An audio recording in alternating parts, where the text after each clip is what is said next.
I try to pretend like that's what I do. But if I'm not doing a live watch along, I am not spending my Saturday nights watching Collision. I will watch it when I have the free time.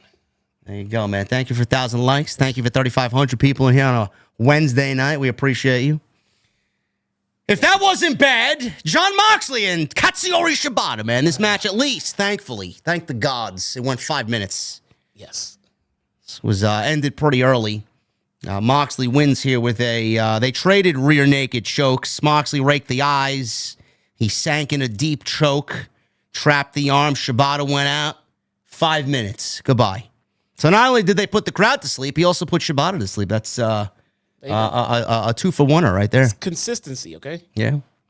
Post-match, the Young Bucks made their way to the ring, and Moxley and Shafir leave.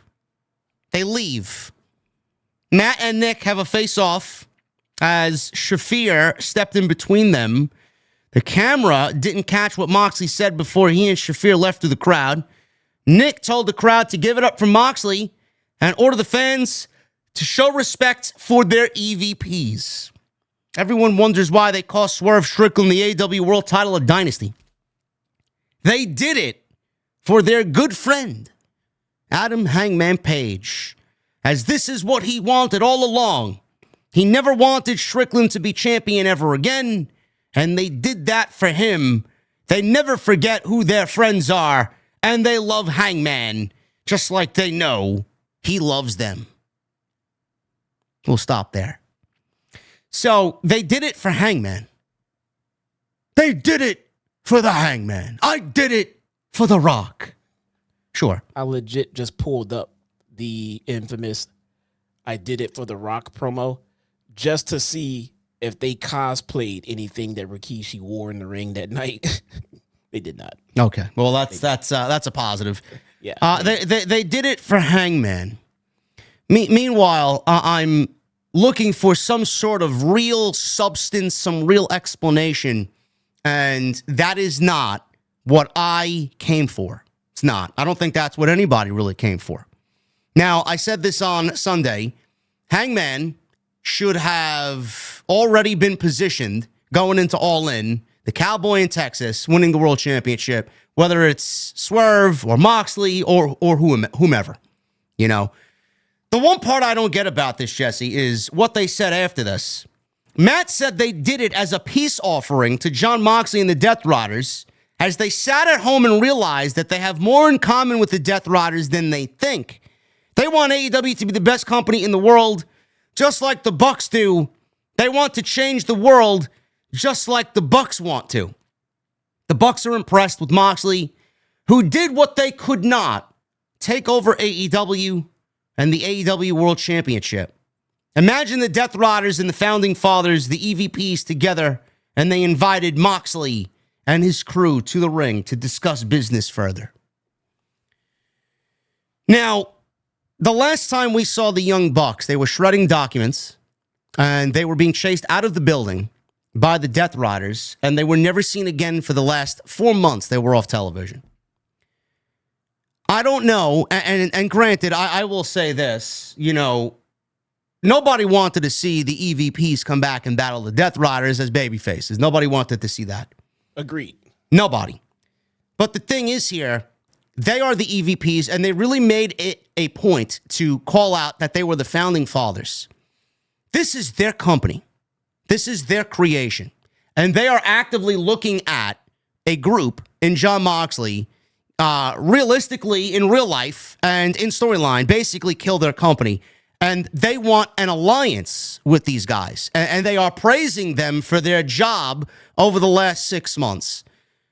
I don't really understand, like you mentioned, how we go from them being chased out of the building by them, for them to sit at home and watch exactly what's going on here, only to then come back and now want to work alongside them. How the fuck does that make any sense whatsoever in anybody's mind? You asking me? I am asking you. The fuck am I? Bro, this makes no sense.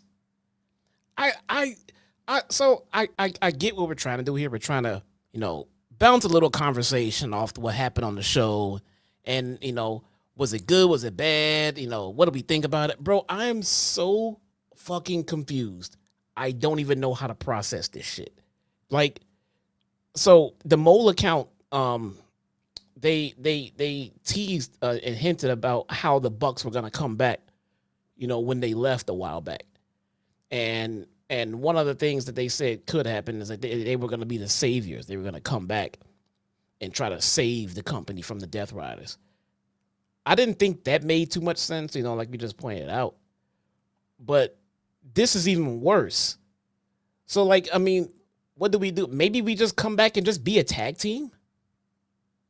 Maybe we just come back and just get reinvested into the tag division and stop putting ourselves in the singles main event picture as EVPs, because that's clearly not fucking working.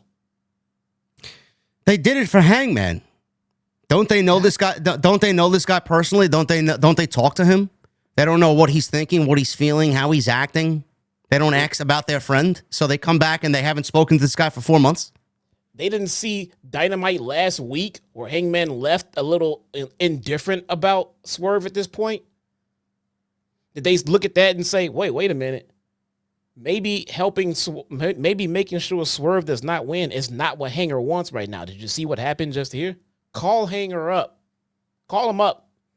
Find out what's going on. Get a read on him. No. Did they watch? Now, if they didn't watch the show, I completely understand.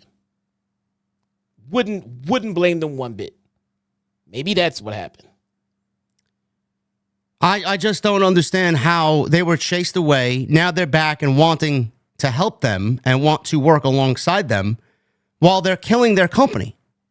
Yet they're honing in on, we're the founding fathers. We're the founding fathers. Yet the founding fathers of what? You're looking at a fucking company that is being destroyed and you want to work alongside these guys because you don't want Swerve Strickland to win the world championship? For what? You should be doing everything in your power to take the world title back from Jon Moxley. Adam Page should be doing that. I'm surprised the crowd is not giving the Bucks CM Punk chance at this point. I wouldn't blame him. I really wouldn't blame him. And you guys know how I feel about the guy. It's just, it does not feel like that anybody is giving us any effort in creative at all. It just they're just done. Like they just want to spin the wheel and they just want to figure out what sticks and just wherever it lands, let's try that for a while. This didn't work, spin it again. Let's try this for a while. Well, the Bucks need to come back. Should they be on the side of the Death Riders or against them? Spin the wheel. We'll see where it lands. Looks like they're gonna be on their side. How are we gonna make sense of it? Spin the goddamn wheel. I don't know. What does the chat think? I mean, this was as lame as anything as far as an explanation. As lame as anything. I did it for Hangman. How the fuck do you know what Hangman wants? Yeah.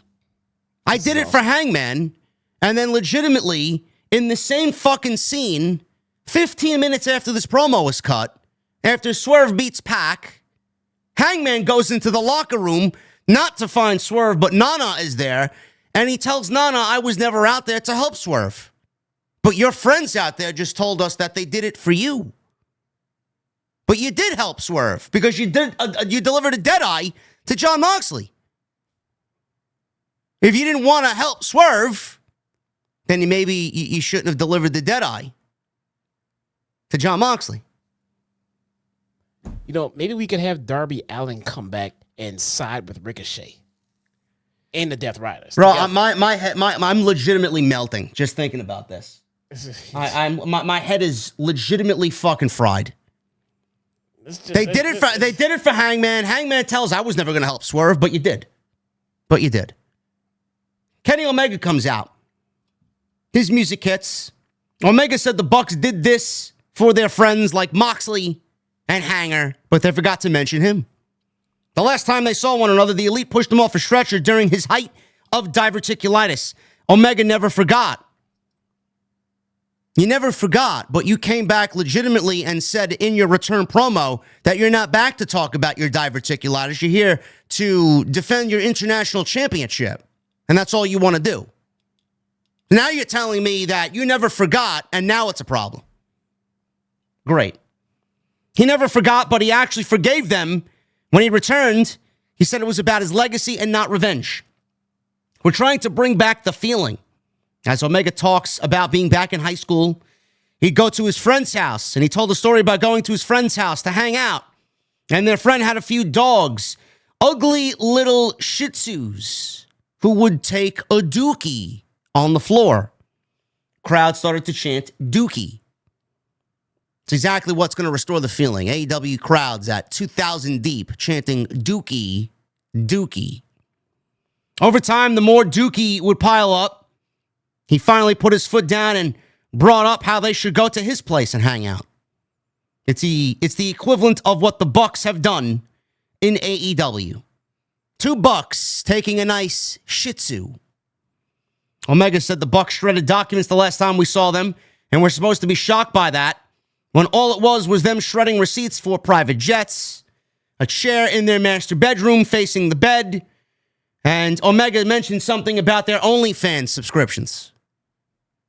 I don't know who they're subscribing to on OnlyFans, or maybe Matt and Nick Jackson have an OnlyFans. Imagine that. No clue. I don't want to know. Nope. Omega said if it wasn't for the Death Riders, it would be the Bucks that almost killed the company Omega gave his heart and soul for. Omega can't lie. That time off did them real wonders. Nick looks every bit of the 90 pounds he lost before, and Matt needs to lay off the hot stuff as he looked as red as Nick's lapels.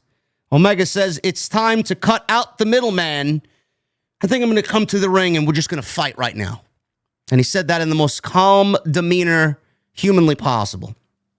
Before any of this could happen and before we could get a fight, out comes Kazuchika Okada. We hear the coin flip and his music hits. He walks to the ring.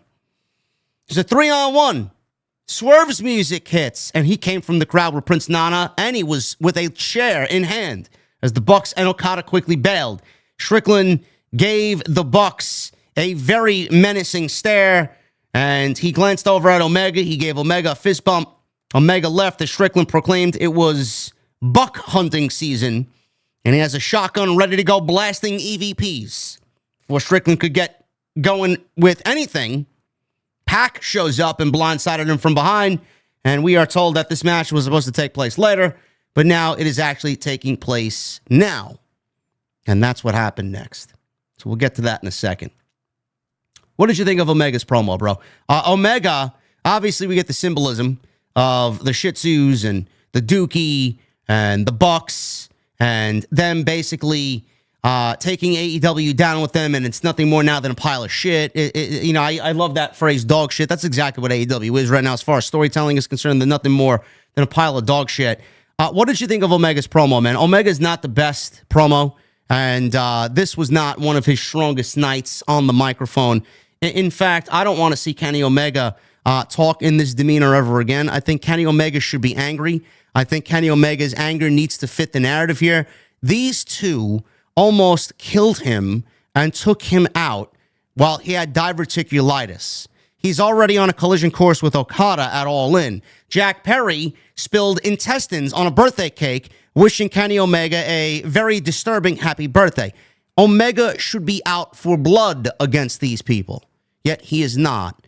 Are you okay with Kenny Omega taking this calm, cool approach, or do you think he should be a little bit more angry? No, he should be a lot. He should be a lot more angry. Yeah. He should be fuming. He should be upset. Swerve came out. Hell, Swerve, the most dangerous man in AEW, came running out after getting screwed for the world title at the pay-per-view, came running out with a chair for the guys who were responsible for screwing him over, and then he stopped. He didn't want to go any further than, the ropes. He couldn't keep going after them. Now, keep in mind, this is the most dangerous man in AEW. Very dangerous. He came out there with a chair, and they ran up the ramp, and he couldn't go any further. That's how dangerous Swerve is. All right? Kenny Omega was put in the damn hospital, and he calmly walked down there after he gets done talking about his dog shit story. where's the intensity? There is none. Where The lack of intensity is taking me out, personally, of the narrative here. The most dangerous man in AEW got into the ring with a chair and scared them off, and he didn't go after them because why? Because why? Because I'm trying to imagine my anger level had that happened to me. What happened to Swerve on Sunday? I'm trying to imagine my anger level if what happened to me happened to Kenny Omega. And I can't see myself just running out there and stopping. I can't see myself calmly going out and tell a story. I mean, what was Kenny Omega's plan? He knows his goddamn friends. He knows him going out there by himself to face the Bucks is not going to end well for him. What was his plan?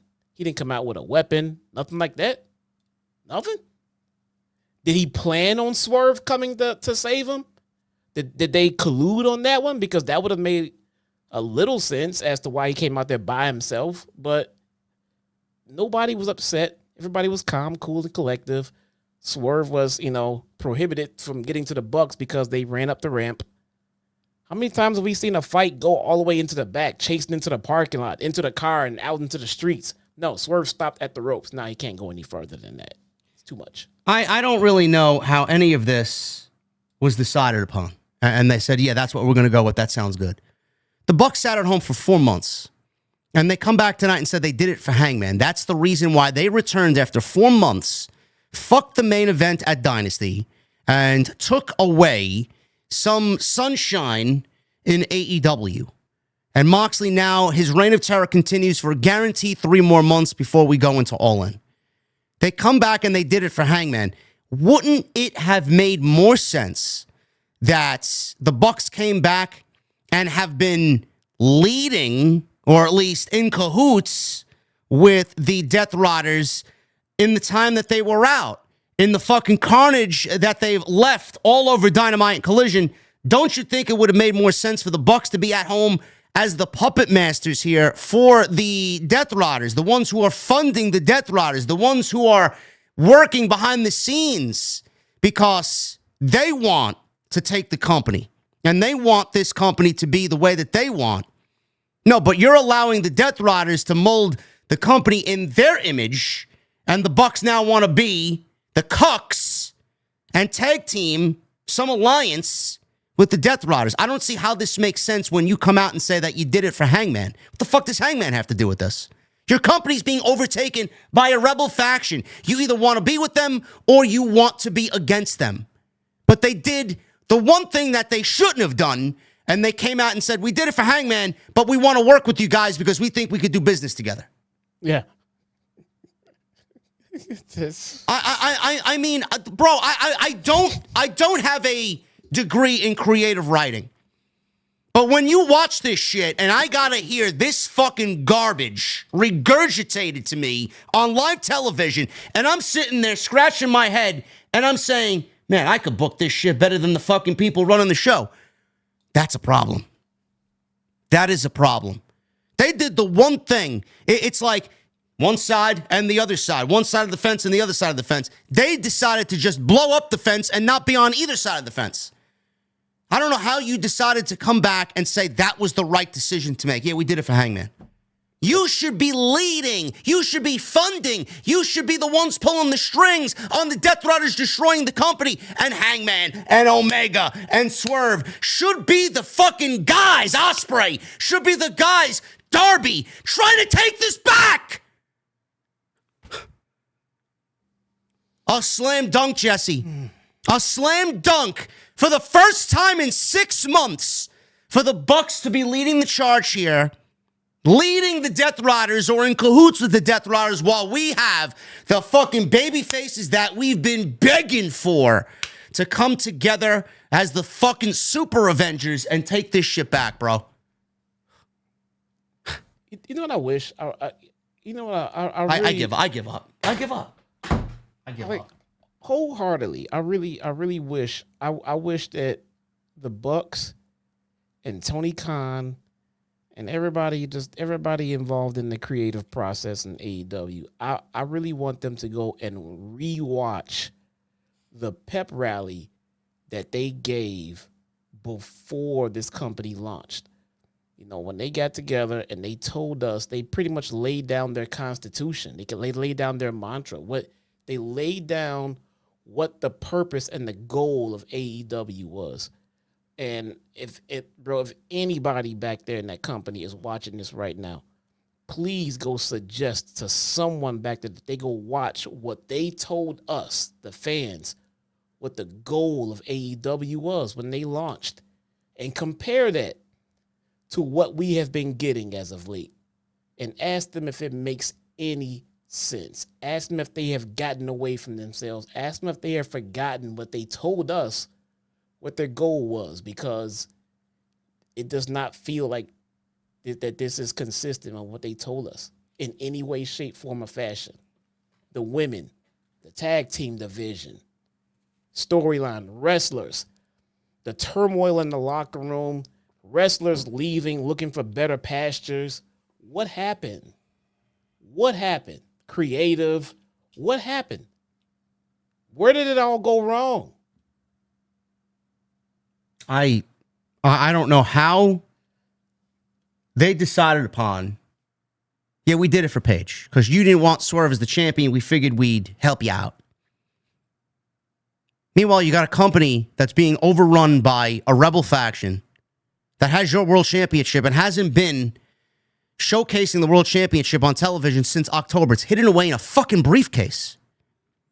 You either are with them or you are against them. You came out and did it for your friend, and that's your excuse. Slam dunk. This was a slam dunk. All they needed to do was come out and say, we are funding the Death Riders. We watched, and this is our vision for AEW. That's it. Then you got Moxley, you got Pac, you got Claudio, you got Matt, you got Nick, you got Okada. A super group of sorts. And then you have the baby faces against these rebels. You got Swerve, you got Omega, you got Hangman and Swerve. The story there, the dynamic. They need to put their differences aside for the fucking sake of the company. You got Hangman, you got Swerve, you got Omega, you got Will Ospreay, who basically is the face of this fucking company. And then you bring back Darby. I mean, holy fucking shit, man. You want to talk about anarchy in the arena. You want to talk about all the complaints that we and the community have ushered in about where are the top guys trying to take down the Death Riders. Meanwhile, we're giving Danny Garcia. We're giving fucking Orange Cassidy. We're giving Jay White. We're giving fucking Private Party. I mean, all the fucking Dork Order. You're giving all these guys. Meanwhile, everybody from the word go was asking, where are the top guys? Who was standing up? Where are the elite standing up to these guys? They're right here. They're right here. And now you don't even want to embrace that. And you don't want to have the Bucks come back and say, yeah, man, this is us. This is our doing. The Death Riders, we're to blame. We take responsibility for it. Nah, it's all. Now, we did it for Page. We did it for Page. Are you fucking serious? Hey, how could you listen to me say that and say, and then look at what they gave you tonight and say, yeah, man, that's a valid excuse. Come on, man. Yeah. Hey, remember when the Death Rider situation started happening and we started looking like you just said, we had the Dark Order and all these other, low-end guys all trying to step up for the company. And we kept saying, where's Will Ospreay? What is he doing? But he was busy in the Continental Classic, right? Well, then he came out and said, hey, look, I know there's this big story going on, or I'm sorry, there's this big thing going on with the company and everything like that, but I need to focus on this tournament. I need to win this tournament. I need to reassure myself that I am, as good as I'm supposed to be. All this other stuff that he said. And he said, when this gets squared away, then I'll focus on, this and that and Death Riders, all the other stuff. And we said, okay, all right, fine, cool. Well, now Will Ospreay is more concerned about winning $400,000 than reasserting himself into this situation going on with the company and the Death Riders. $400,000 match is what Will Ospreay is doing in the midst of all of this shit going on. In the midst of his company being overtaken by the Bucks and the Death Riders, he's wrestling the Beast Mortos with $400,000 in imaginary money on the line. And you want me to sit here and you want me to shill AEW because Tony needs a narrative out there, right? Meanwhile, the narrative of good television seemingly doesn't exist with these people. That's all I want. I don't know how any of you defend this shit. I really don't. I don't know how anybody watches this shit with a fucking straight face, with a smile on your face, and say, "Yeah, man, I think I spent my Wednesday night in a good way. This was well worth my time." This is dog shit times whatever Shih Tzu, times fucking 20 Shih Tzus that Omega was talking about. This is Dynamite. You got your storytellers in WWE with the bloodline. They're trying to recreate their own bloodline here. But the thing is, when you want to go and compare, at least there was intertwining and interweaving storylines. Sami Zayn, Jey Uso, Seth Rollins, CM Punk, and all these things kind of intertwining from show to show. AEW doesn't have the brain capacity to fucking intertwine stories and characters and have one guy do one thing, but also at the same time being mingled with something else. They can't do that. So they send, like Jesse said, Will Ospreay to do the fucking Continental Classic. Meanwhile, he should be number one priority, fucking standing up for the honor of AEW. You know who's fighting for the honor of AEW? Private Party. Danny Garcia. Jay White, who they flipped from heel to babyface. Johnny Hungy. John, the Dork Order. Johnny Hungy. Where are they at? Catering, where they believe. Yeah, Ring of Honor. This show is incapable of telling stories that matter on a week-to-week basis. I'm sorry. And if you don't like that, if you want to go fucking flag my shit on TikTok and all this other shit, because I am too real and Jesse is too real and all we want is a good show and you're bothered by that, man. You're the fucking problem. And Tony's going to listen to you because you people just come out of the woodwork and say, yeah, he's doing a great job and that's all he cares about. He does not listen to criticism. He does not understand. The fact of the matter is he should have already had this shit fucking make sense since the show ended on Sunday, and he came out and had these guys come out and give the worst excuse possible as to why they did what they did. Nobody's going to convince me otherwise of that.